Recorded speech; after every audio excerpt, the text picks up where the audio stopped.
저는 남편의 치매 진단 소식을 듣고 한동안 멍하니 서 있었어요.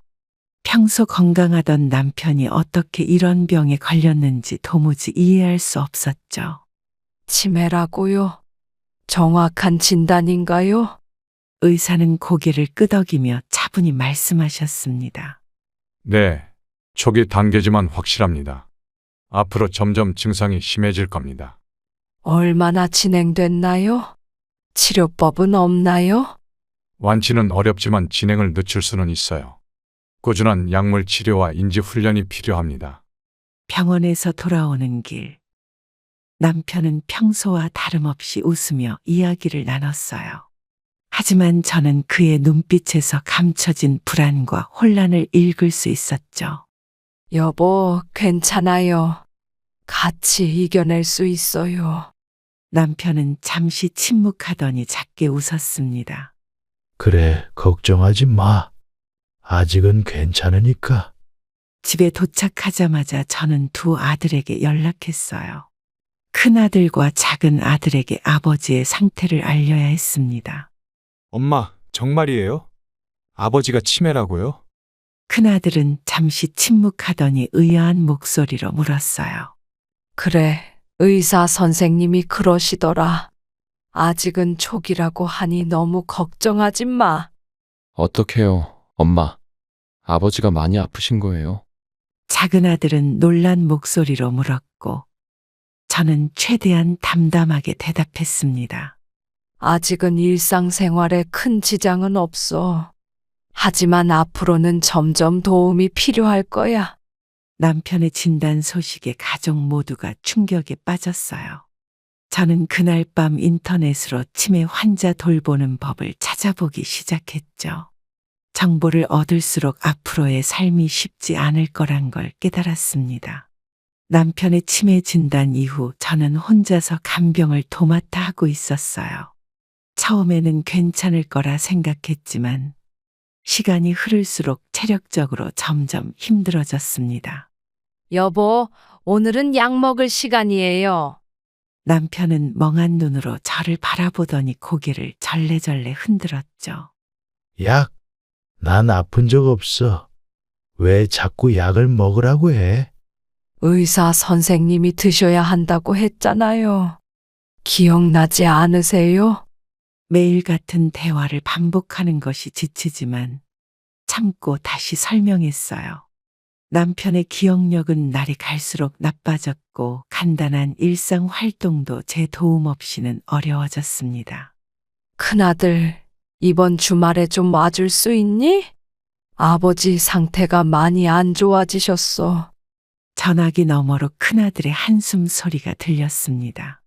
엄마, 이번 주말에 중요한 모임이 있어서 다음 주에 갈게요. 알았다.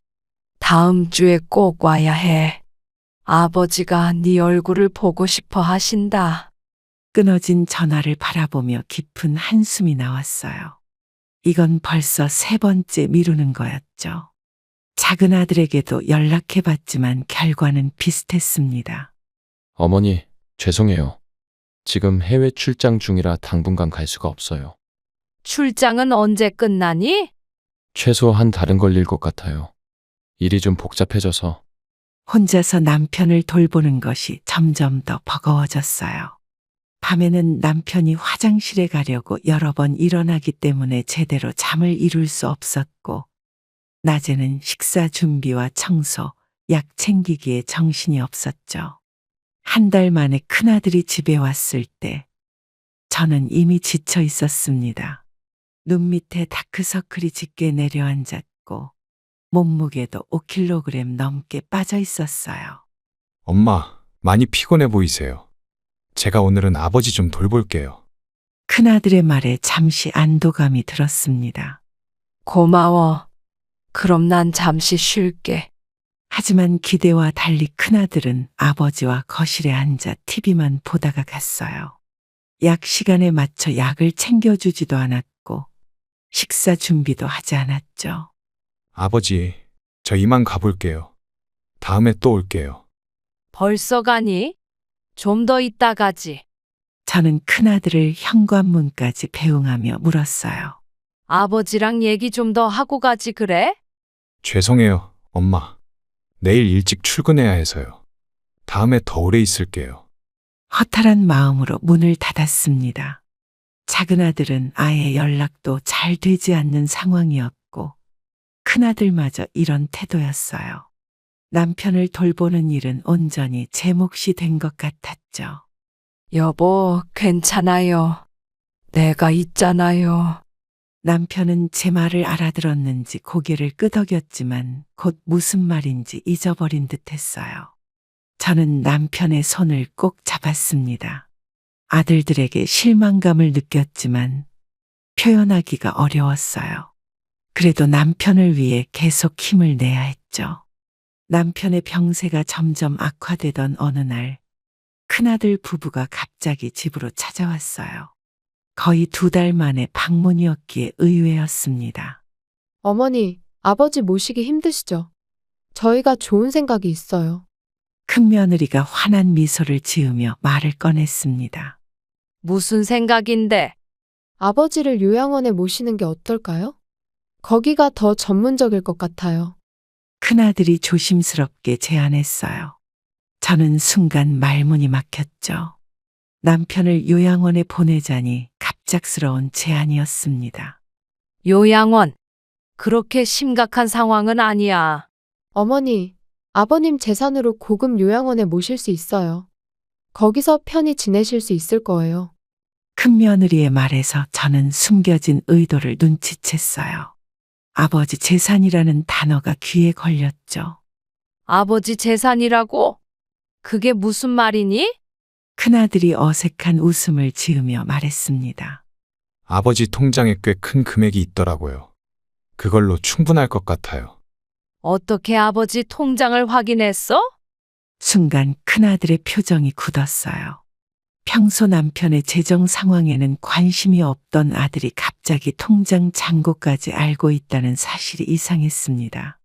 그게 아버지가 예전에 보여주셨어요. 기억 안 나세요?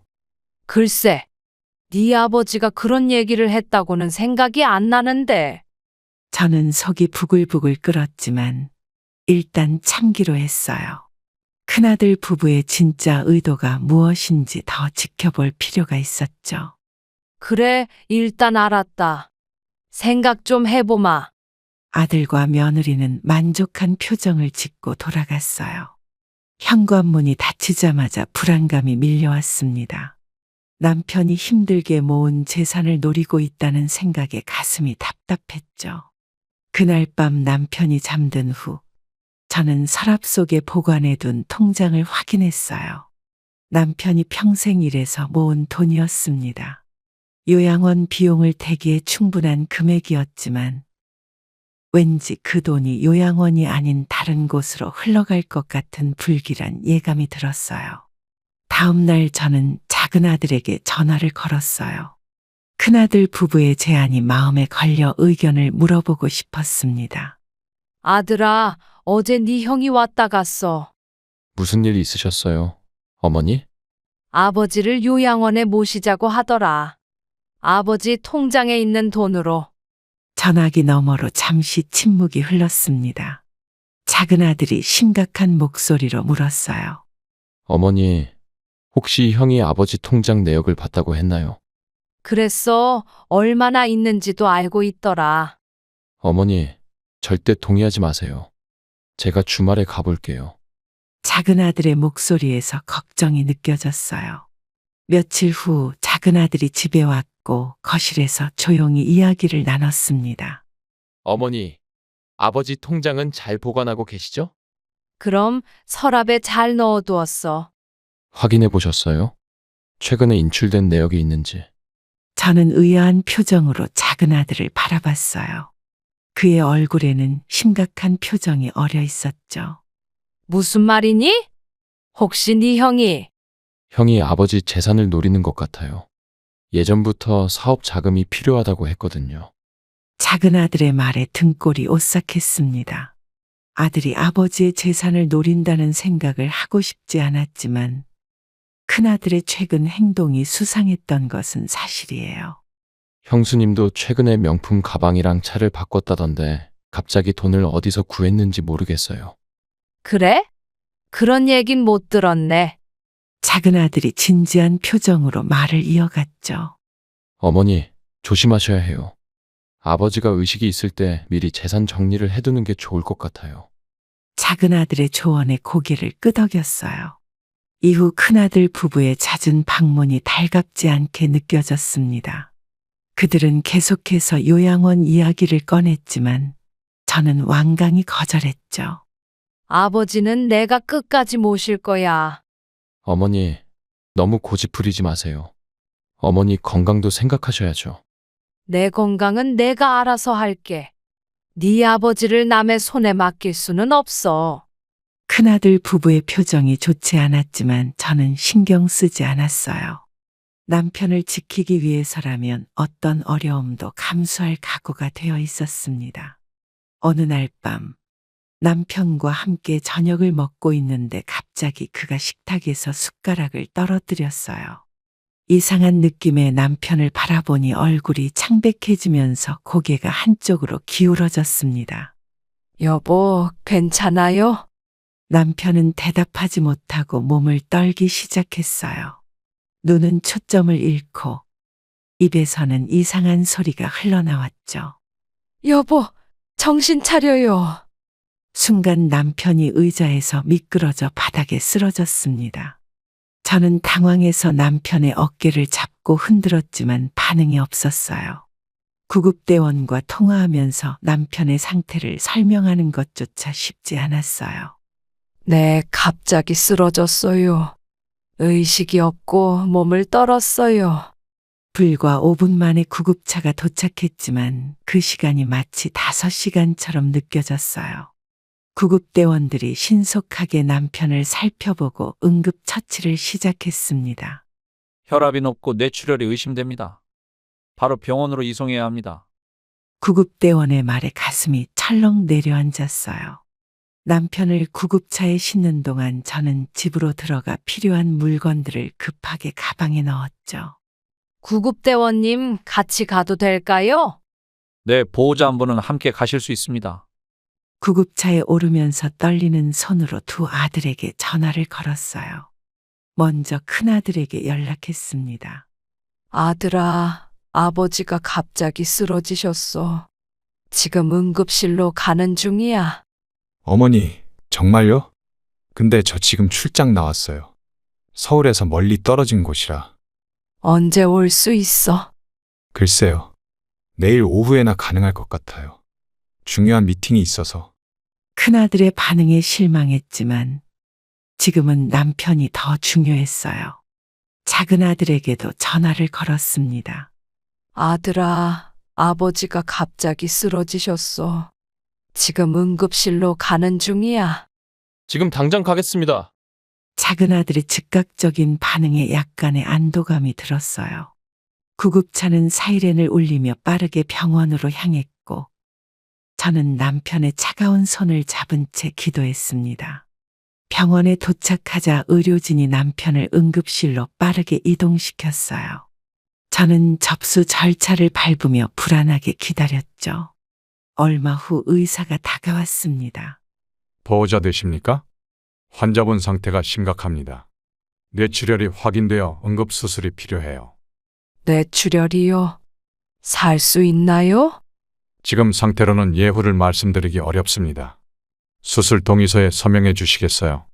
떨리는 손으로 서명을 하는 동안 작은 아들이 헐레벌떡 응급실로 들어왔어요. 어머니, 아버지는 어떠세요? 방금 수술실로 들어가셨어. 의사 선생님 말로는 뇌출혈이래. 작은 아들이 저를 꼭 안아주었고 그제서야 참았던 눈물이 터져나왔습니다. 불안과 두려움으로 가득 찬 밤이 시작되었어요. 수술은 5시간이나 걸렸고 모든 시간 동안 작은 아들은 제 곁을 떠나지 않았습니다. 반면 큰아들은 전화로 상황만 물어볼 뿐이었죠. 남편은 긴급 수술 후 의식을 회복하지 못한 채 중환자실로 옮겨졌어요. 의사는 심각한 표정으로 상태를 설명했습니다. 수술은 성공적이었지만 뇌 손상이 상당합니다. 의식 회복까지는 시간이 걸릴 수 있어요. 얼마나 걸릴까요? 예측하기 어렵습니다. 환자분 상태를 지켜봐야 해요. 저는 하루 종일 중환자실 앞에서 기다렸어요. 작은 아들은 회사에 휴가를 내고 병원을 지켰지만 큰아들은 다음 날까지도 나타나지 않았죠. 어머니, 조금 쉬다 오세요. 제가 있을게요. 작은 아들이 제 어깨를 토닥이며 말했어요. 괜찮아. 아버지가 눈 뜨면 내가 보여야 해. 그래도 건강 챙기셔야 해요. 저는 회사 일 처리해놨으니 며칠은 계속 있을 수 있어요. 작은 아들의 말에 감사함을 느꼈습니다. 그의 헌신적인 모습이 큰 위로가 되었어요. 이틀이 지나서야 큰아들 부부가 병원에 찾아왔습니다. 그들은 멀쩡한 옷차림으로 중환자실 면회 시간에 맞춰 도착했어요. 어머니, 죄송해요. 일이 너무 바빠서. 큰아들이 변명하듯 말을 꺼냈고 저는 무거운 눈꺼풀을 들어 그를 바라봤습니다. 이제 왔구나. 아버지 상태는 어때요? 아직 의식이 없으셔. 의사 선생님은 시간이 필요하다고 하시더라. 큰 며느리는 조금 떨어진 곳에서 핸드폰을 만지작거리고 있었어요. 남편의 상태보다는 다른 생각을 하는 듯했죠. 두 분 식사는 하셨어요? 제가 사올까요? 작은 아들이 형에게 물었습니다. 아니, 우리는 오기 전에 먹었어. 너랑 어머니 드세요. 큰아들은 잠시 병실에 머물다가 일어섰어요. 어머니, 저희는 이만 가보겠습니다. 내일 또 올게요. 벌써? 방금 왔잖아. 중요한 약속이 있어서요. 내일은 좀 더 오래 있을게요. 저는 그들의 뒷모습을 보며 한숨을 내쉬었습니다. 작은 아들은 계속해서 병원을 지켰고 매일 아버지의 손을 잡고 말을 걸어주었어요. 아버지, 저예요. 어서 일어나세요. 어머니가 많이 걱정하세요. 한 달이 지나도 남편은 의식을 회복하지 못했어요. 큰아들 부부는 가끔 전화로 안부만 물었죠. 어머니, 아버지 상태는 어떠세요? 저희가 바빠서 못 가요. 똑같아. 변화가 없어. 그러시군요. 저희도 가고 싶은데 요즘 회사가 너무 바빠서. 반면 작은 아들은 직장 일도 제쳐두고 매일 병원을 찾았어요. 그는 아버지를 위해 마사지를 해주고 간호사들에게 세심하게 질문하며 최선의 케어를 제공하기 위해 노력했습니다. 어머니, 제가 아버지 마사지 해드릴게요. 간호사 선생님이 혈액순환에 좋다고 하셨어요. 작은 아들의 말에 고개를 끄덕였어요. 그의 헌신적인 모습에 눈물이 날 것 같았지만 참았습니다. 고마워, 아들. 두 아들의 태도 차이에 마음이 아팠어요.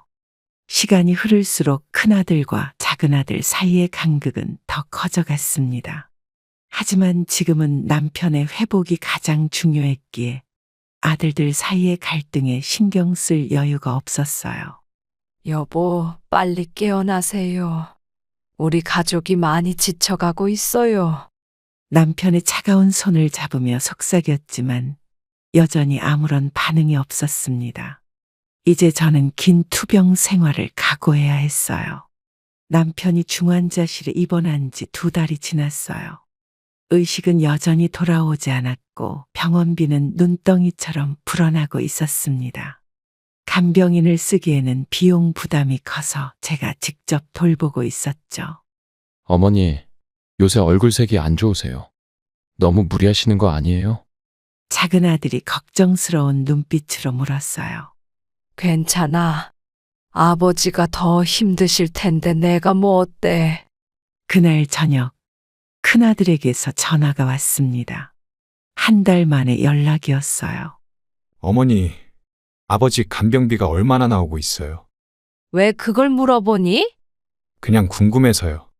병원비도 많이 나올 텐데 걱정돼서. 저는 잠시 망설이다 실제 금액을 말했어요. 큰아들은 잠시 침묵하더니 충격적인 말을 꺼냈습니다. 어머니, 너무 많은 돈이 나가고 있어요. 이제 살 날도 얼마 안 남으신 것 같은데 요양원이나 집으로 옮기는 게 어떨까요? 뭐라고? 갑작스러운 제안에 제 목소리가 높아졌어요. 아직 남편이 살아있는데 마치 포기하라는 말처럼 들렸습니다. 현실적으로 생각해 보세요. 이대로 가다간 아버지 재산이 다 병원비로 나갈 거예요. 아들아, 네 아버지다. 자꾸 그런 말을 할 수 있니? 저도 아버지 걱정해서 하는 말이에요. 이렇게 의식 없이 사는 게 아버지도 원하시는 게 아닐 거예요. 제 손이 떨리기 시작했어요. 아들의 말 속에 숨겨진 의도가 느껴졌죠. 아버지가 무슨 생각을 하실지 네가 어떻게 알아? 의사 선생님은 아직 희망이 있다고 하셨어. 어머니, 솔직히 지금 상태론 회복 가능성이 거의 없어요. 간병비는 계속 나갈 텐데. 돈이 문제가 아니야. 아버지 생명이 중요하지. 전화기를 3개 끊어버렸어요. 화가 치밀어 올라 손이 떨렸습니다. 아들이 아버지의 재산을 걱정하는 모습에 실망감이 컸죠. 다음 날 작은 아들이 병원에 왔을 때 그에게 큰아들과의 통화 내용을 이야기했어요. 너희 형이 아버지를 요양원으로 옮기자고 하더라. 또요? 아직도 그 생각을 못 버린 거예요? 아버지 재산이 다 나간다고 걱정하더라. 작은 아들의 표정이 어두워졌어요. 형은 아버지보다 재산에 더 관심이 있는 것 같아요. 어머니, 절대 그런 결정하지 마세요. 당연하지. 아버지는 내가 끝까지 돌볼 거야. 작은 아들이 제 손을 꼭 잡아주었습니다. 그의 따뜻한 손길에 위안을 느꼈어요. 제가 병원비 부담도 좀 할게요. 제 적금 깨면 몇 달은 충분해요. 아니, 그건 안 돼. 너는 내 미래를 위해 모아둔 돈이잖아. 남편의 병간호는 계속되었고 저는 점점 지쳐갔어요. 매일 밤 병원 의자에서 자면서 허리가 아파졌고 제대로 된 식사도 못하니 건강도 나빠졌습니다. 하지만 작은 아들의 헌신적인 도움과 남편을 향한 사랑이 저를 버티게 했죠.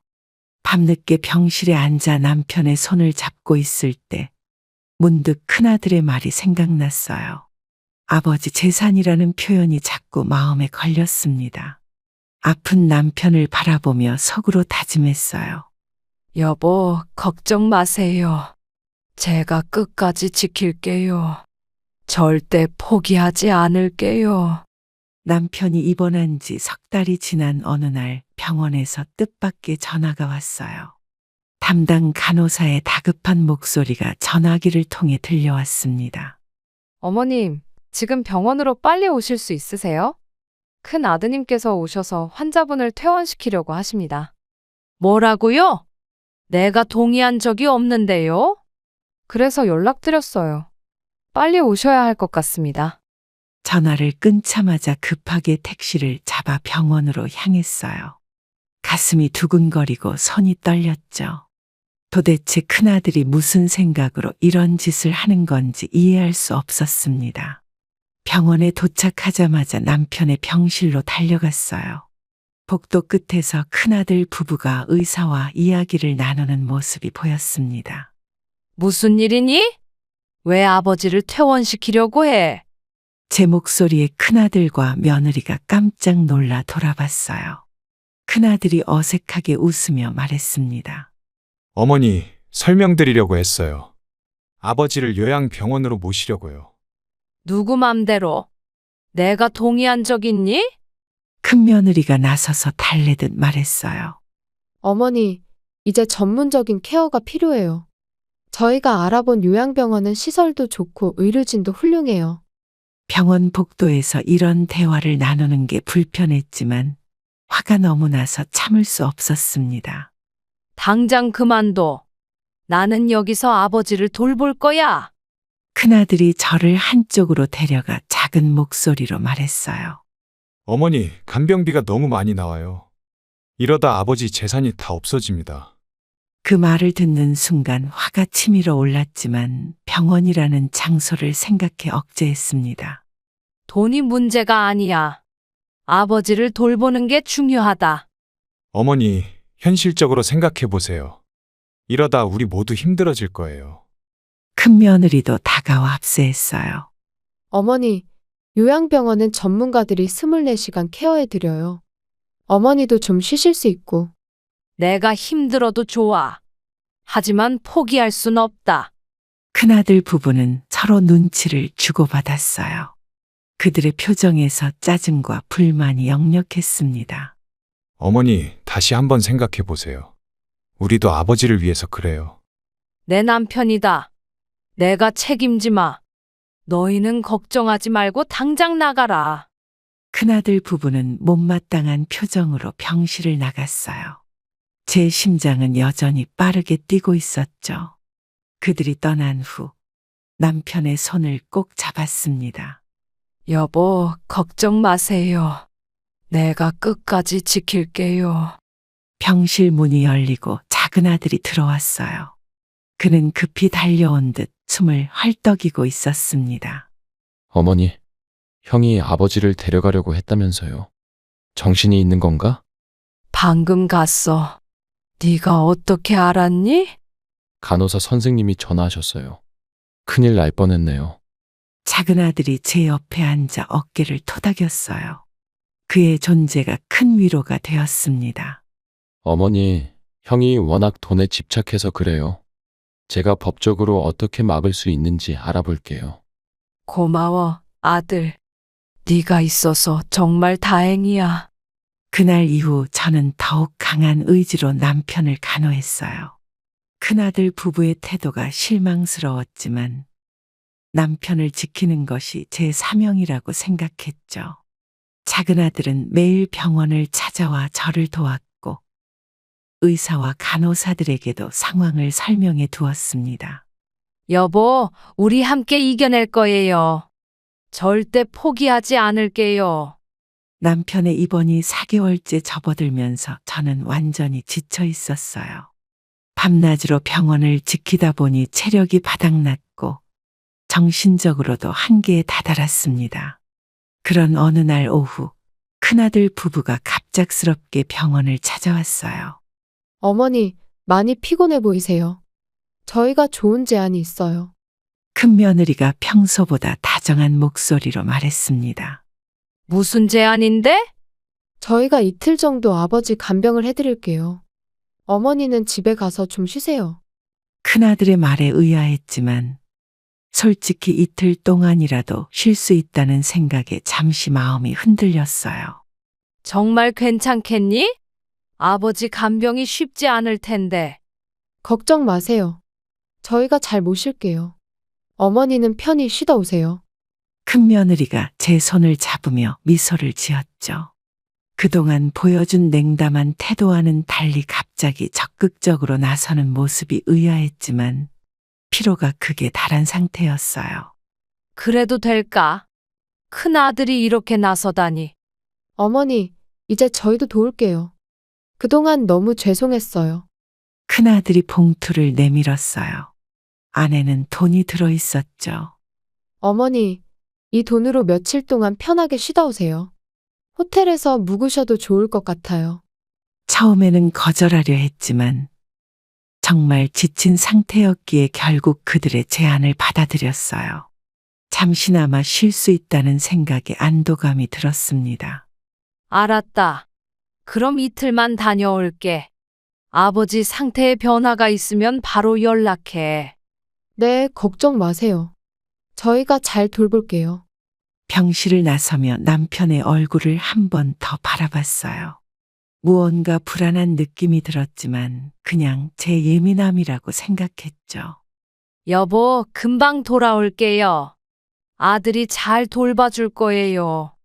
집에 돌아와 따뜻한 물로 목욕을 하고 푹신한 침대에 누우니 금세 잠이 들었어요. 거의 하루 종일 잠만 잤죠. 다음 날 오후 남편의 옷을 세탁하기 위해 병원으로 향했습니다. 큰아들에게 방해될까 싶어 미리 연락하지 않고 갔어요. 병실 문을 열자마자 이상한 분위기가 느껴졌죠. 큰아들과 며느리가 저를 보더니 깜짝 놀란 표정을 지었어요. 어머니? 왜 오셨어요? 큰 며느리가 당황한 모습으로 뭔가를 서둘러 가방에 넣었어요. 그 모습이 수상했습니다. 세탁할 옷 가지러 왔어. 근데 그건 뭐니? 큰아들이 어색하게 웃으며 말했어요. 아, 그거요? 아무것도 아니에요. 정말이니? 근데 왜 그렇게 급하게 숨기는 거야? 큰 며느리가 나서서 말했습니다. 아무것도 아니에요. 신경 쓰지 마세요. 뭔가 수상했지만 더 캐묻지 않았어요. 남편의 모습을 살펴보니 평소와 다름없어 보였지만 왠지 얼굴색이 더 창백해진 것 같았죠. 여보, 잘 지내고 계세요. 내일 다시 올게요. 옷을 챙겨들고 병실 문을 나서려는데 뒤에서 들리는 속삭임이 귀에 들어왔어요. 여보, 어머님이 의심하시는 것 같아. 어떡하지? 진정해. 아무것도 모르실 거야. 순간 등골이 오싹했고 바로 돌아섰습니다. 뭐라고 얘기하는 거야? 큰아들이 황급히 대답했어요. 아니에요. 그냥 아버지 약 드실 시간 얘기하고 있었어요. 의심이 커졌지만 병원 복도에서 더 캐물을 수는 없었어요. 집으로 돌아오는 버스 안에서 계속 그 장면이 떠올랐습니다. 큰아들 부부가 뭔가를 숨기고 있다는 생각이 들었어요. 뭔가 이상해. 그때 조금 더 주의 깊게 살펴볼 걸 그랬나? 집에 도착해 남편의 옷을 세탁기에 넣으며 마음을 달랬어요. 내일 다시 병원에 가서 자세히 살펴보기로 했죠. 하지만 왠지 불안한 예감이 떠나지 않았습니다. 약속된 이틀이 지나고 병원으로 돌아가는 길에 불안한 예감이 저를 괴롭혔어요. 병원에 도착하자마자 남편의 병실로 향했고 큰아들은 이미 자리를 비운 상태였습니다. 간호사님, 제 남편 상태는 어떤가요? 어제 밤부터 갑자기 혈압이 불안정해졌어요. 의사 선생님이 곧 회진 오실 거예요. 간호사의 말에 가슴이 철렁 내려앉았어요. 병실에 들어가자 남편의 얼굴이 평소보다 훨씬 창백해 보였고 모니터의 숫자들도 불안정했습니다. 여보, 괜찮으세요? 제가 왔어요. 남편의 손을 잡았지만 평소보다 차갑고 축축했어요. 그때 의사가 병실로 들어왔습니다. 어떻게 된 거예요? 제가 없는 동안 무슨 일이 있었나요? 어제 저녁부터 갑자기 상태가 나빠졌습니다. 혈압이 떨어지고 심장 박동도 불규칙해졌어요. 왜 그런 거죠? 제가 떠나기 전엔 안정적이었는데. 의사는 차트를 살펴보며 고개를 갸우뚱했어요. 특별한 이유는 찾지 못했습니다. 가끔 이런 경우가 있어요. 지금 검사를 몇 가지 더 해보고 있어요. 불안함이 커졌지만 일단 남편 곁을 지키기로 했어요. 그날 저녁 남편의 상태는 점점 악화되었고 의사들이 분주하게 오가기 시작했습니다. 혈압이 계속 떨어지고 있어요. 중환자실로 옮겨야 합니다. 남편이 다시 중환자실로 옮겨지는 모습을 지켜보는 것은 가슴 아픈 일이었어요. 작은 아들에게 연락했더니 곧바로 병원으로 달려왔습니다. 어머니, 무슨 일이에요? 아버지가 갑자기 왜 그러신 거죠? 나도 모르겠어. 내가 없는 동안 상태가 급격히 나빠졌대. 형은요? 형이 간병한다더니 어디 있어요? 오늘 아침에 이미 갔다더라. 간호사가 그러던데. 작은 아들의 표정이 굳어졌어요. 그날 밤 의사가 저희를 찾아왔어요. 그의 표정은 무거웠습니다. 환자분 상태가 계속 악화되고 있습니다. 더 이상 할 수 있는 게 없어요. 무슨 말씀이세요? 일주일 전만 해도 안정적이었잖아요. 갑작스러운 다발성 장기 부전 증상이 나타났습니다. 원인을 찾기 위해 노력하고 있지만 저는 그 자리에서 주저앉고 말았어요. 작은 아들이 저를 부축했지만 다리에 힘이 들어가지 않았습니다. 남편의 숨이 점점 약해져 갔어요. 남편의 손을 꼭 잡고 속삭였지만 그는 이미 저 멀리 가고 있었어요. 밤새 중환자실 앞에서 기도했지만 결국 다음날 아침 남편은 영영 눈을 감았습니다. 큰아들에게 연락했더니 놀랍게도 10분 만에 병원에 도착했어요. 마치 준비하고 있었던 것처럼 너무 빨랐죠. 아버지가 정말 돌아가셨어요? 큰아들의 눈에는 눈물이 없었습니다. 다만 묘한 안도감 같은 것이 감지됐어요. 장례를 치른 지 한 달이 지났어요. 애도의 기간을 겨우 견뎌냈지만 남편의 갑작스러운 죽음에 대한 의문은 여전히 저를 괴롭혔습니다. 그날 아침 큰아들이 갑작스럽게 집으로 찾아왔어요. 어머니, 드릴 말씀이 있어요. 커피를 내오며 큰아들을 바라봤어요. 평소보다 단정하게 차려입은 모습이 왠지 마음에 걸렸습니다. 무슨 일이니? 아버지 유언장 찾았어요. 순간 온몸에 전율이 흘렀어요. 남편은 의식이 없는 상태로 오랫동안 있었고 그 전에도 치매 증상이 있었는데 어떻게 유언장을 썼다는 건지 이해할 수 없었죠. 무슨 소리니? 아버지가 언제 유언장을 썼다는 거야? 큰아들은 서류 한 장을 내밀었어요. 봉투에서 꺼낸 종이에는 정말 유언장이라고 적혀 있었습니다. 여기 있어요. 아버지 서재에서 발견했어요. 떨리는 손으로 그 서류를 받아들었고 내용을 읽어내려갔어요. 유언장에는 큰아들에게 모든 재산을 상속한다는 내용이 적혀 있었죠. 이건 말도 안 돼. 네 아버지가 그럴 리가 없어. 어머니, 여기 보세요. 아버지 서명도 있잖아요. 분명 진짜예요. 서명을 자세히 살펴봤지만 그것이 남편의 글씨인지 확신할 수 없었어요. 너무 충격적인 소식에 머릿속이 혼란스러웠죠. 그렇게 갑자기 유언장이 나타날 리가 없잖아. 아버지는 최근 몇 년간 건강이 안 좋았어. 큰아들의 표정이 굳어졌습니다. 어머니, 법적으로 이 유언장은 유효해요. 변호사와도 상담해봤고. 변호사? 벌써 변호사까지 만났다고? 의심이 커지기 시작했어요. 이미 법적 절차를 알아본 것을 보니 준비가 철저했던 것 같았습니다. 즉시 작은 아들에게 연락했어요. 아들아, 빨리 집으로 와줘. 큰일 났다. 작은 아들이 서둘러 도착했고 상황을 설명해 주었어요. 그는 원장을 자세히 살펴보더니 이상하다는 표정을 지었죠. 이상해요. 아버지 글씨체가 아닌 것 같아요. 큰아들의 얼굴이 창백해졌습니다. 그의 반응을 보니 더욱 의심스러웠어요. 이 유언장? 네가 만든 거 아니니? 어머니, 무슨 말씀을. 저는 그저 발견한 것뿐이에요. 작은 아들이 나서서 말했어요. 형, 이건 위조된 것 같은데. 현실적으로 아버지가 제정신이 아닌데 유언장을 쓸 수 있는 게 말이 돼? 큰아들 부부는 창백해진 얼굴로 서로를 바라봤습니다.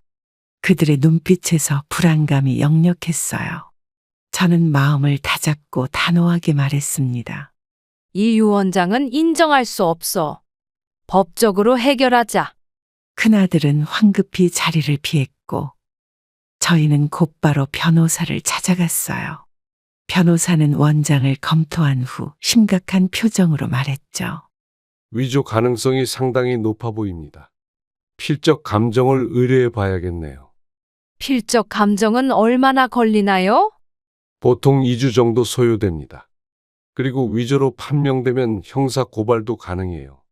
집으로 돌아오는 길에 작은 아들이 제 어깨를 토닥였어요. 어머니, 걱정 마세요. 우리가 진실을 밝힐 거예요. 하지만 마음 한구석에서는 아들이 이런 짓을 했다는 사실이 믿기지 않았어요. 내 피와 살을 나눈 아이가 어떻게 이럴 수 있을까 하는 생각에 가슴이 무너져 내렸습니다. 아들아, 네 형이 정말 이런 짓을 했을까? 어머니, 최근 형의 행동을 보면 충분히 가능한 일 같아요. 아버지가 돌아가시기 직전의 상황도 수상했고. 그날 밤 홀로 남은 침실에서 남편의 사진을 바라보며 눈물을 흘렸어요. 앞으로 다가올 가족 간의 법적 다툼을 생각하니 심장이 무거워졌습니다.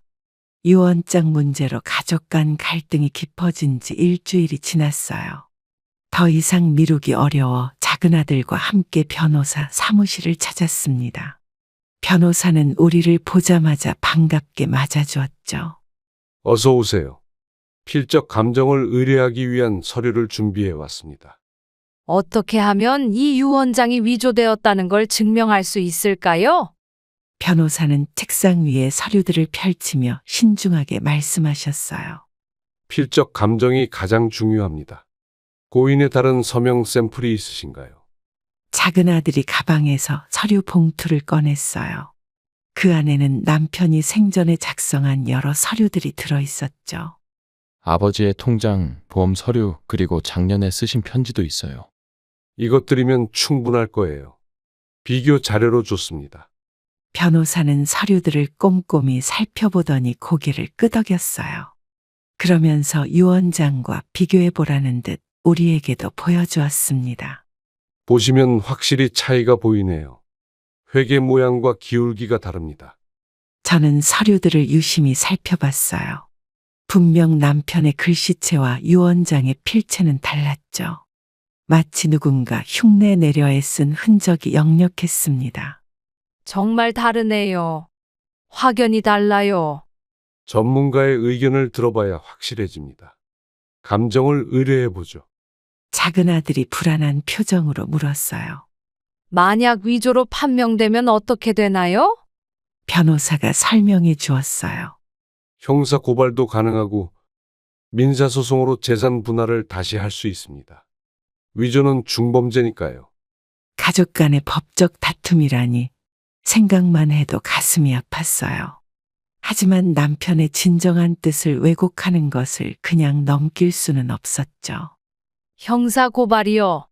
그럼 큰아들이 말을 끝맺지 못하고 고개를 떨구었어요. 아무리 그래도 내 자식인데 교도소에 보낸다는 생각을 하니 마음이 무너져 내렸습니다. 어머니, 걱정 마세요. 일단 진실부터 밝혀봐요. 작은 아들이 제 어깨를 토닥이며 위로해 주었어요. 그의 따뜻한 마음씨가 고마웠죠.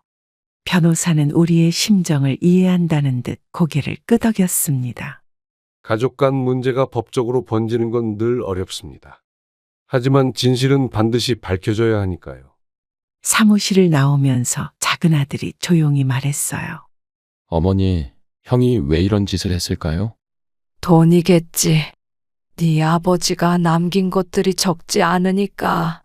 하지만 저희는 가족인데 그냥 정직하게 말했으면 어머니도 형편에 맞게 나눠주셨을 텐데요. 진심 어린 작은 아들의 말에 고개를 끄덕였어요. 맞는 말이었죠. 굳이 이런 비열한 방법을 쓰지 않아도 됐을 텐데 말이에요. 집으로 돌아오는 길에 작은 아들이 제안했어요. 어머니, 아직 형에게 필적 감정 사실을 알리지 마세요. 결과가 나올 때까지 조용히 지내는 게 좋을 것 같아요. 알았어. 근데 내 형이 먼저 움직일 수도 있어. 그래도 일단 지켜봐요. 우리 쪽에서 먼저 자극하면 증거를 없앨지도 모르니까요. 2주 후 필적 감정 결과가 나왔어요. 변호사가 전화로 알려주었죠. 유언장의 필체는 고인의 것과 일치하지 않습니다. 명백한 위조입니다. 그 말을 듣는 순간 안도감과 동시에 깊은 실망감이 밀려왔어요. 결국 큰아들이 유언장을 위조했다는 사실이 증명된 셈이었죠. 이제 어떻게 해야 할까요? 일단 큰아들을 만나서 대화를 시도해 보세요. 법적 절차는 그 다음에 결정해도 됩니다. 변호사의 조언대로 큰아들과의 대면을 준비하기로 했어요. 아들을 고발해야 하는 상황이 올까봐 가슴이 무너져 내리는 기분이었죠. 필적 감정 결과를 받고 큰아들을 만나기로 결심했어요. 증거를 가지고 직접 대면하는 것이 최선이라고 생각했죠.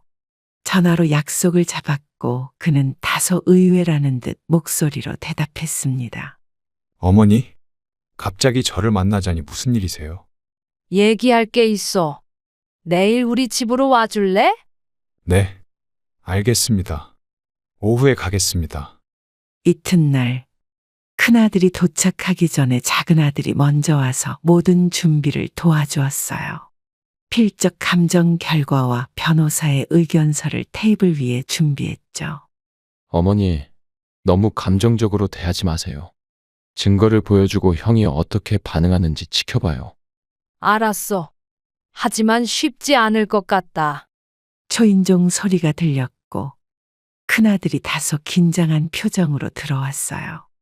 그는 작은 아들이 있는 것을 보고 살짝 당황한 듯 했습니다. 어서 와. 앉아라. 동생도 왔네요. 무슨 가족회의라도 하나요? 큰아들이 어색하게 웃으며 자리에 앉았어요. 저는 곧바로 본론으로 들어갔습니다. 유언장이 위조됐다는 걸 알고 있지? 큰아들의 얼굴이 순간 창백해졌어요. 그는 당황한 기색을 감추지 못했죠. 어머니, 그게 무슨 말씀이세요? 필적 감정 결과가 나왔어. 아버지 필체와 일치하지 않는다고 하더라. 테이블 위에 놓인 서류를 가리켰어요. 큰아들은 잠시 말을 잃은 듯 했고 그의 손이 미세하게 떨리는 것이 보였습니다. 이건 오해예요. 제가 어떻게 그런 짓을... 작은 아들이 차분하게 말을 이었어요. 형, 이제 그만해요. 증거가 명확해요.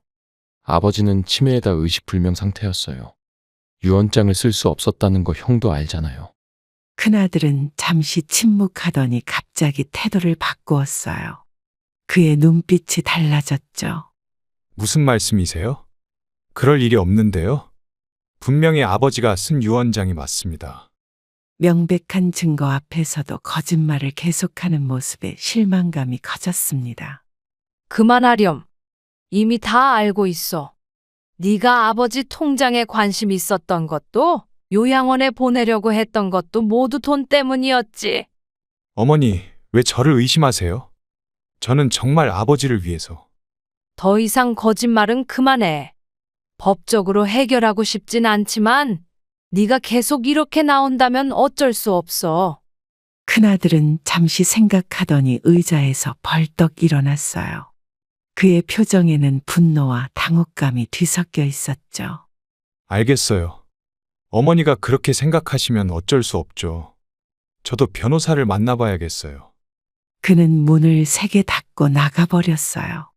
그 순간 방 안에 무거운 침묵이 내려앉았죠. 작은 아들이 한숨을 쉬며 말했습니다. 형이 아직도 인정하지 않네요. 이제 어떻게 하실 거예요? 어쩔 수 없이 법적으로 해결해야겠다. 아버지의 유산이 잘못된 사람에게 가는 걸 볼 수는 없으니까. 그날 이후 큰아들과는 연락이 끊겼어요.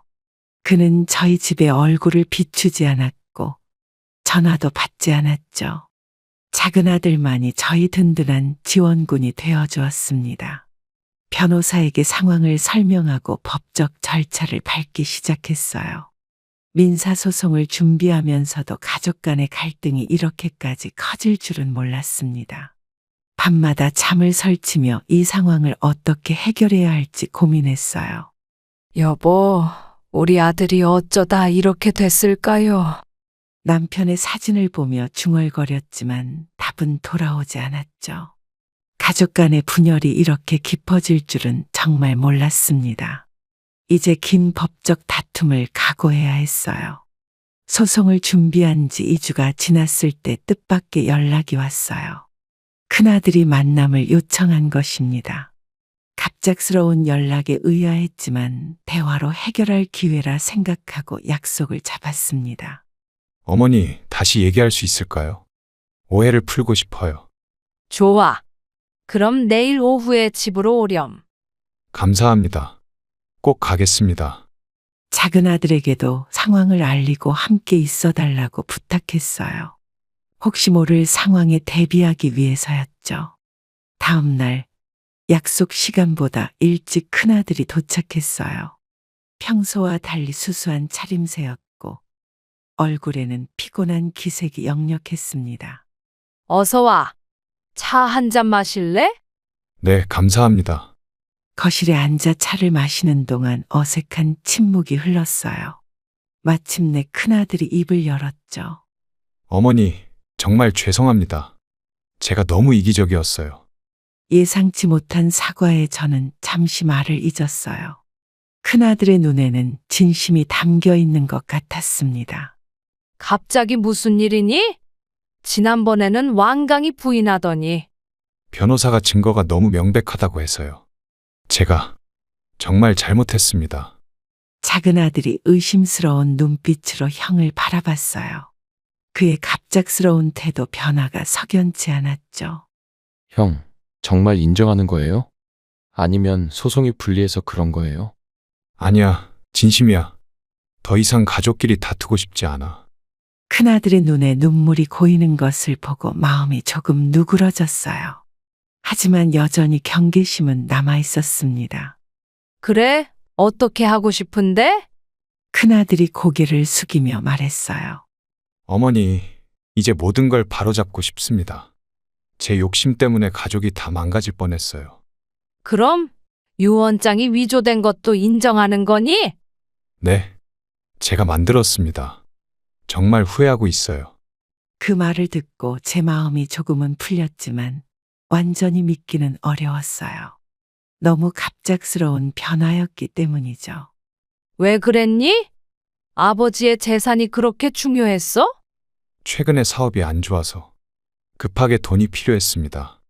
그런데 이제 보니 돈보다 가족이 더 중요하더라고요. 작은 아들과 눈빛을 교환했어요. 그도 동의의 표시를 했습니다. 알았다. 그럼 함께 앉아서 의논해보자. 감사합니다, 어머니. 이번엔 정말 솔직하게 하겠습니다. 그날 이후 저희 가족은 재산 분할을 위해 여러 번 만났어요.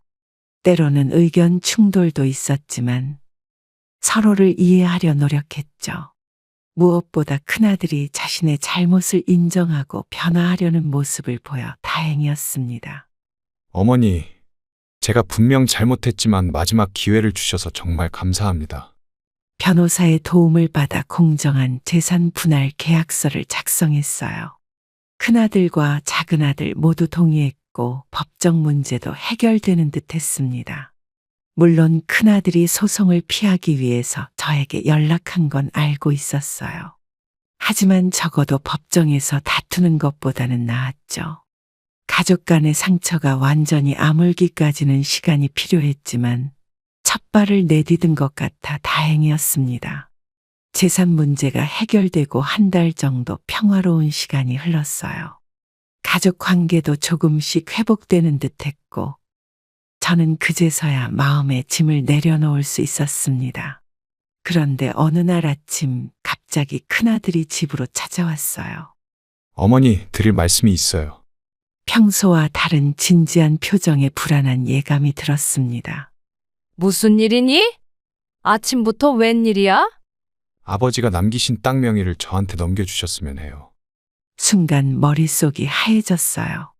남편이 평생 지켜온 땅을 두고 하는 말이었죠. 갑자기 그게 무슨 소리니? 왜 그걸 네가 가져가야 해? 큰아들이 서둘러 말을 이었어요. 좋은 투자 정보가 들어왔어요. 지금이 아니면 기회를 놓칠 것 같아요. 어떤 투자인데? 이미 너한테 유산 분배로 충분히 나눠줬잖아. 큰아들의 눈빛이 조급해졌습니다. 손가락으로 테이블을 두드리며 안절부절 못하는 모습이었어요. 아파트 분양권이에요. 지금 계약금만 걸어도 몇 개월 안에 2배로 불릴 수 있대요. 저는 의아했어요.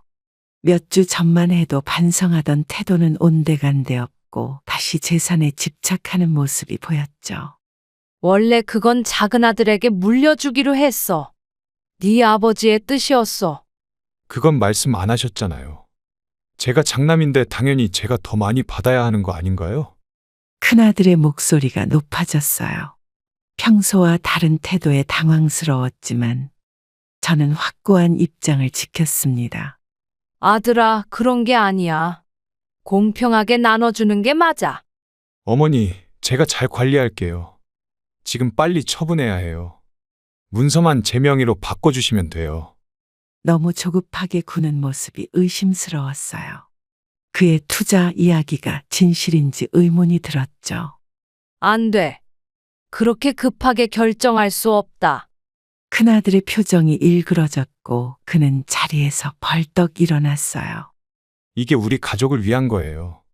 어머니는 왜 저를 못 믿으세요? 아들아, 우리 모두 합의해야 할 일이야. 작은 아들과도 의논해봐야 해.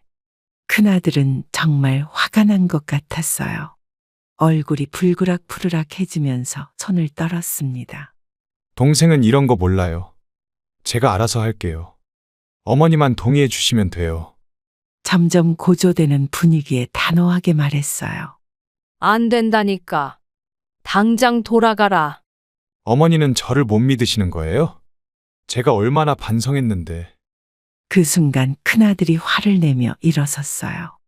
거실에 있던 꽃병이 그의 손에 부딪혀 바닥에 떨어졌죠. 어머니는 저를 아들로 생각하지 않으시는 거예요? 동생만 예뻐하시고. 반성했다던 큰아들의 본 모습이 드러나는 순간이었어요. 저는 마음을 다잡고 단호하게 말했습니다. 믿고 안 믿고의 문제가 아니야. 이건 원칙의 문제야. 그리고 내가 반성했다는 건 지난번 유 원장 사건을 생각하면 의심스럽다. 큰아들은 화를 참지 못하고 문을 세게 닫고 나갔어요. 문이 쾅 하고 닫히는 소리에 온 집안이 울렸습니다. 작은 아들에게 전화해 상황을 설명하자 그는 한숨을 내쉬었어요. 어머니, 잘하셨어요. 형은 여전히 변하지 않았네요. 제가 지금 갈게요. 큰아들의 투자 요구를 거절한 후 집안의 분위기는 다시 얼어붙었어요. 하지만 가족의 재산을 지키기 위해서는 필요한 결정이었죠. 다시 시작된 불화의 가슴은 아팠지만 옳은 일을 했다는 확신이 있었습니다. 큰아들과의 갈등이 깊어진 지 며칠 후 뜻밖의 방문객이 찾아왔어요. 큰며느리였습니다. 그녀는 평소와 달리 화장기 없는 얼굴로 현관에 서 있었어요. 어머님, 잠시 이야기 좀 나눌 수 있을까요? 그래, 들어오렴. 차라도 한잔 할래? 괜찮아요. 오래 있지 않을 거예요. 거실에 앉자마자 큰며느리의 눈물이 툭 떨어졌어요. 그녀는 눈을 붉히며 말을 꺼냈습니다. 어머님, 저 이혼하려고 해요. 갑작스러운 말에 놀라 그녀의 손을 잡았어요. 옷소매로 눈물을 훔치는 모습이 안쓰러웠죠. 왜 그러니? 무슨 일이 있었어? 남편이 빚쟁이들에게 시달리고 있어요. 더는 못 견디겠어요. 그 말에 가슴이 철렁 내려앉았어요. 큰아들이 빚을 졌다는 소식은 처음 듣는 일이었죠. 빚? 얼마나 진 거야? 몇 억이에요. 주식에 빠져서 대출까지 받아 투자했는데 다 잃었대요. 이제야 큰아들이 왜 그토록 친명의를 달라고 했는지 이해가 됐어요. 재산을 팔아 빚을 갚으려 했던 거죠. 그런 일이 있었구나. 왜 진작 말하지 않았니? 남편이 절대 어머님께 말하지 말라고 했어요. 창피하다고. 큰며느리는 티슈로 눈물을 닦으며 계속 이야기했습니다. 밤마다 전화가 와요. 빚 독촉하는 사람들이. 저도 더는 이렇게 살 수 없어요. 마음이 무거워졌어요. 제 아들이 어쩌다 이렇게 됐을까 하는 생각에 가슴이 아팠죠. 하지만 큰며느리가 겪은 고통도 이해가 됐습니다. 조금만 참아볼 수 없겠니? 같이 해결해보자. 어머님, 2년 넘게 참아왔어요. 하지만 상황은 점점 악화되기만 하고.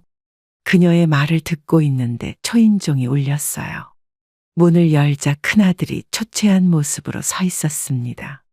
어머니, 저 어떡하면 좋죠? 큰아들의 얼굴은 창백했고 며칠 동안 면도도 하지 않은 듯 했어요. 눈에는 푹 꺼진 다크서클이 자리 잡고 있었죠. 들어오렴. 며느리 와 있어. 거실로 들어서자 큰아들과 며느리가 서로 마주쳤어요. 큰아들이 허둥거리며 말했습니다. 여보, 왜 여기 왔어? 내가 다 해결한다고 했잖아. 더 이상 혼자 끌어안고 있을 수 없었어요. 어머님께도 알려야 해요. 큰아들은 한동안 머뭇거리다가 소파에 털썩 주저앉았어요. 그는 얼굴을 양손으로 감싸며 흐느껴 울기 시작했습니다. 제가 너무 어리석었어요. 욕심을 부렸어요. 이제 다 망쳤어요. 이렇게 무너진 아들의 모습을 보니 화가 났던 마음도 누그러들었어요. 아무리 잘못했더라도 내 자식인데 어떻게 외면할 수 있겠습니까? 울지 마. 다음 날 저는 가족 회의를 소집했어요. 작은 아들도 함께 모였죠.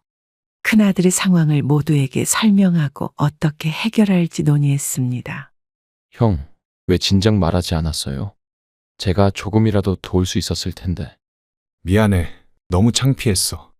내가 다 잘못했어. 큰며느리도 눈물을 흘리며 말했어요. 어머님, 저희도 많이 반성하고 있어요. 이런 상황까지 만들어서. 어머니, 죄송하지만 부탁이 있어요. 무슨 일이니? 큰아들이 말을 꺼내기를 주저하다 깊게 숨을 들이쉬고 입을 열었어요. 2억만 더 빌려주세요. 이번이 마지막이에요. 그 말을 듣는 순간 온몸에서 힘이 빠졌습니다. 뭐라고? 어머니, 정말 좋은 기회가 왔어요. 이번에 꼭 성공할 수 있는 사업이에요. 큰아들의 눈빛은 전과 다름이 없었어요.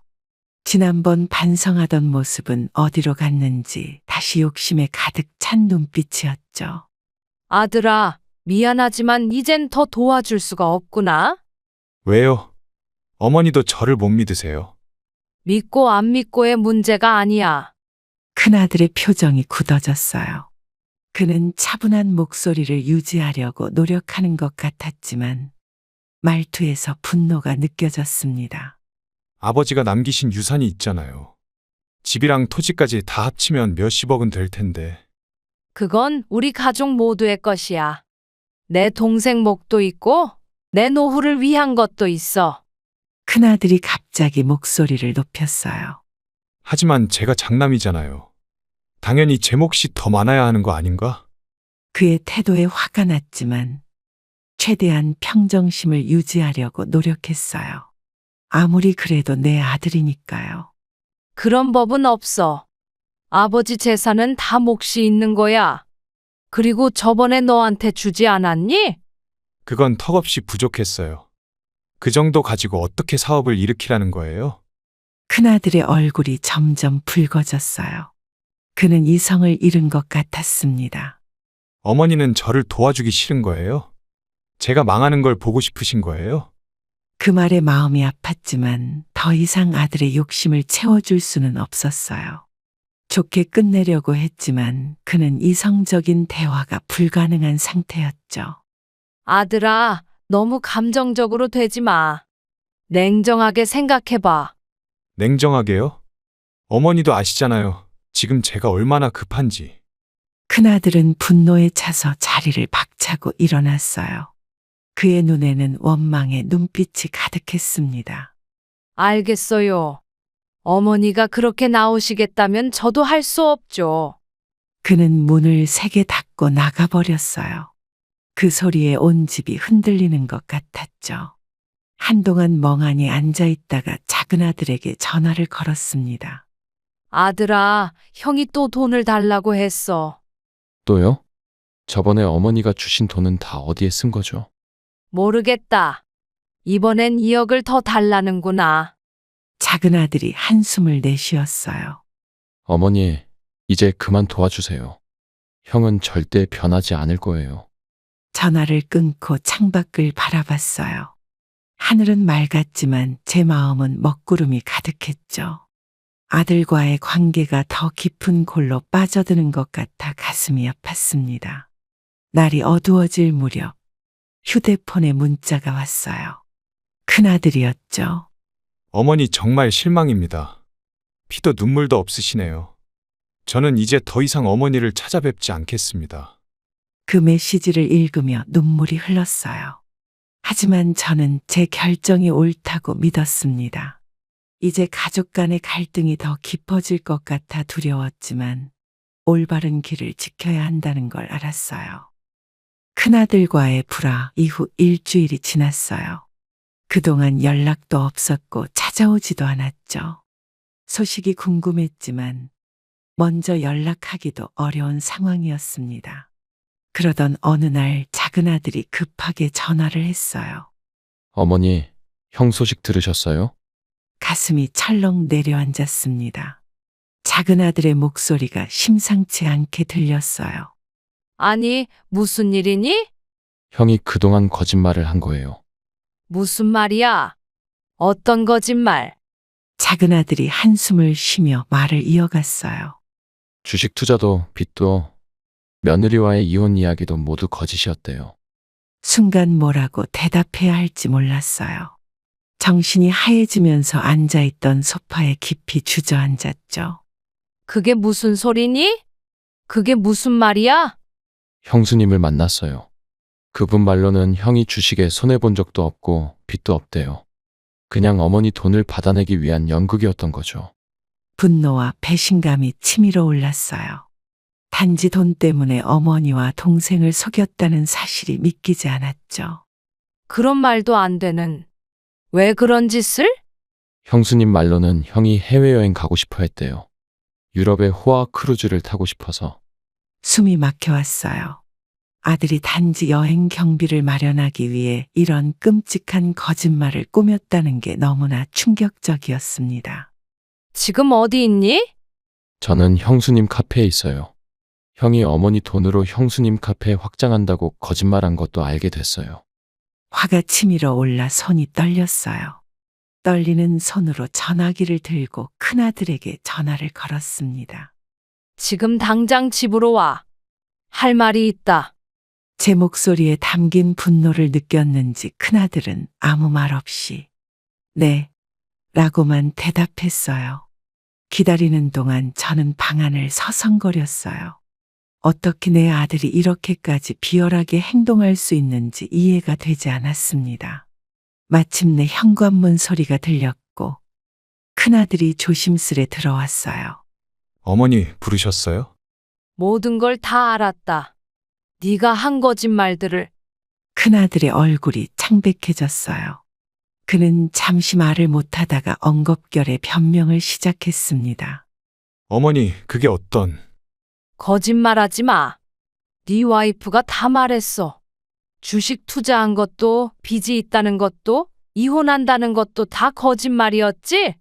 눈물을 들이며 소리쳤어요. 온몸이 분노로 떨렸습니다. 어떻게 네 어미에게 이럴 수가 있니? 내가 뭘 그렇게 잘못했다고. 어머니, 죄송합니다. 단지 돈 때문에 이런 짓을 벌인다는 게 말이 되니? 네 아버지가 이걸 아신다면 얼마나 슬퍼하실지 알아? 큰아들이 무릎을 꿇으며 울먹였어요. 정말 죄송해요, 어머니. 제가 정신이 나갔었어요. 넌 이제 내 아들이 아니야. 당장 내 앞에서 사라져. 그 말을 듣자 큰아들은 더 이상 변명하지 않고 집을 나갔어요. 저는 그 자리에 주저앉아 오열했습니다. 남편에게 이 상황을 말하듯 중얼거렸어요.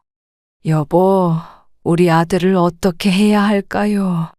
그날 밤 저는 눈물로 밤을 지새웠어요. 아들의 배신이 너무 아팠지만 한편으로는 그가 어쩌다 이렇게 변했는지 생각하며 제 책임도 돌아봤습니다. 하지만 이번 일은 단순한 실수가 아니라 계획적인 기만이었기에 쉽게 용서할 수 없었어요. 큰아들과의 결별 이후 일상으로 돌아가려 노력했지만 마음속 상처는 쉽게 아물지 않았어요. 그가 준 배신감과 분노는 저를 계속 괴롭혔습니다. 그러던 어느 날 아침, 우편함에서 한 통의 편지를 발견했어요. 어머니께 보내는 사과의 글. 큰아들의 글씨체였어요. 편지를 열어보려다가 도로 봉투에 넣었습니다. 아직은 마음의 준비가 되지 않았어요. 작은 아들아, 오늘 시간 되니? 잠깐 만나고 싶어. 네, 어머니. 점심 먹고 갈게요. 무슨 일 있으세요? 네 형한테서 편지가 왔어. 같이 읽어볼까 해서. 작은 아들이 도착하자 거실에 앉아 함께 편지를 펼쳤어요. 몇 줄 읽지 못하고 편지를 내려놓았죠. 또 다시 거짓말 투성이었어요. 어머니, 형이 또 거짓말하고 있어요. 이건 반성문이 아니라 돈을 더 요구하는 내용이잖아요. 맞아. 이제는 내가 아프다는 핑계로 돈을 요구하네. 작은 아들이 한숨을 내쉬었어요.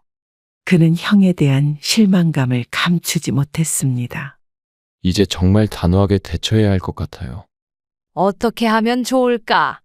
일단 빌려간 돈부터 갚으라고 요구하세요. 법적으로요. 작은 아들의 말이 맞았어요. 더 이상 감정에 휘둘리지 말고 현실적으로 대처해야 했죠. 저는 망설이지 않았어요. 단호하게 문자를 보냈습니다. 나에게 빌려간 돈 당장 갚아라. 일주일 안에 입금하지 않으면 법적 조치를 취하겠다. 제 목소리엔 더 이상 자비가 없었어요. 그는 이제 돈을 갚을 의무가 있는 채무자일 뿐이었죠. 하지만 큰아들의 답장은 변명뿐이었어요. 어머니, 지금은 어려워서요. 조금만 더 시간을 주세요. 더는 핑계 듣고 싶지 않아.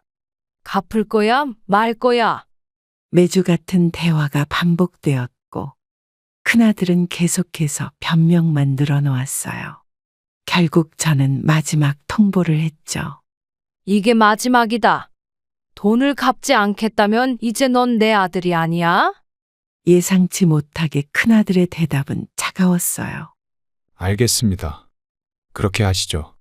그 순간 제 마음에서 뭔가가 확 끊어지는 걸 느꼈어요.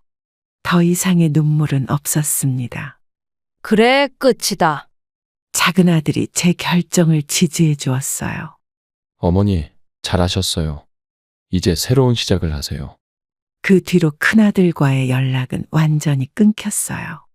명절이고 생일이고 아무 연락 없었죠. 가끔 그 아이와 비슷한 뒷모습을 봐도 이제는 돌아보지 않아요. 작은 아들아, 형은 이제 남이야. 더는 언급하지 마. 알겠어요, 어머니. 저도 이제 형이라고 생각하지 않아요. 밤에 옛 생각이 나도 저는 강하게 밀어냈어요. 지난 일에 연연하지 않기로 했죠. 이제 내 인생을 살 거야. 작은 아들에게 전화를 걸었어요. 결심한 내용을 알리고 싶었거든요. 아들아, 나 시골로 내려갈까 해. 새로운 시작을 하고 싶어. 좋은 생각이세요. 어머니가 원하신다면 제가 도와드릴게요. 고마워. 오랜 세월 살아온 집을 떠나는 게 쉽진 않지만 새 출발을 위해서는 필요한 것 같아. 준비를 시작했어요. 30년 넘게 살아온 집의 물건들을 정리하며 많은 추억과 마주쳤지만 이제는 과거에 얽매이지 않기로 했습니다. 여보, 당신이 있었다면 이런 결정을 이해해 주셨겠죠? 남편의 사진을 보며 중얼거렸어요. 그가 어디서든 저를 지켜보고 있다고 믿었기 때문이죠. 시골집을 구하는 과정은 생각보다 순조로웠어요. 작은 아들의 도움으로 깨끗하고 조용한 마을에 있는 작은 집을 찾았습니다. 이제 저는 새 삶을 살아갈 준비가 되었어요. 어려운 결정이었지만 후회는 없었죠. 이게 우리 가족을 위한 최선이야. 저는 조용히 짐을 꾸렸습니다. 30년 넘게 살아온 집을 떠나는 것은 결코 쉽지 않았지만 시골에서의 새 출발은 제 인생에 꼭 필요한 전환점이었어요. 작은 아들이 짐을 옮기는 것을 도와주기 위해 왔고 함께 마지막 짐을 정리하고 있었죠. 어머니, 이 사진첩도 가져가실 거예요? 응, 그건 꼭 필요해. 네 아버지와의 추억이니까. 형 사진이 있는 앨범은요? 저는 잠시 생각에 잠겼어요. 큰아들과의 기억들이 담긴 앨범을 바라보는 것은 여전히 마음 아픈 일이었습니다. 그건 일단 두고 가자. 나중에 필요하면 네가 보내줄 수 있잖아. 작은 아들이 고개를 끄덕였어요. 그는 제 결정을 존중해 주었죠. 어머니, 정말 시골 생활에 적응하실 수 있을까요? 서울에서 평생 사셨는데. 걱정 마. 오히려 기대가 커. 조용하고 한적한 곳에서 새롭게 시작하는 거야. 짐을 다 싸고 집을 마지막으로 둘러보았어요. 거실, 주방, 남편과 함께 꾸며온 정원까지. 모든 공간에 추억이 배어 있었지만 이젠 떠날 시간이었습니다. 여보, 저 이제 새 출발하러 가요. 창가에 놓인 남편의 사진을 바라보며 미소 지었어요. 그도 제 결정을 응원해 줄 거라고 믿었죠. 택시를 타고 기차역으로 향했어요. 작은 아들이 배웅을 나왔고 플랫폼에서 마지막 인사를 나눴습니다. 어머니, 주말마다 내려갈게요. 필요한 것 있으면 언제든 연락하세요. 그래, 고마워. 너무 자주 오진 말고 네 생활도 중요하니까. 혹시라도 형이 연락 오면 어떻게 할까요? 그 질문에 저는 단호하게 대답했어요. 연락 안 올 거야. 그리고 와도 받지 않을 거고. 기차에 오르기 전 작은 아들을 꼭 안아주었습니다. 그의 존재가 제게 큰 위안이 되었어요. 건강하게 지내세요, 어머니. 시골 공기가 좋으니 건강해지실 거예요. 그래, 넌 일 열심히 하고. 걱정 마. 기차가 서서히 움직이기 시작했어요. 창밖으로 손을 흔드는 작은 아들의 모습이 점점 작아졌죠. 그렇게 서울과의 작별이 시작되었습니다.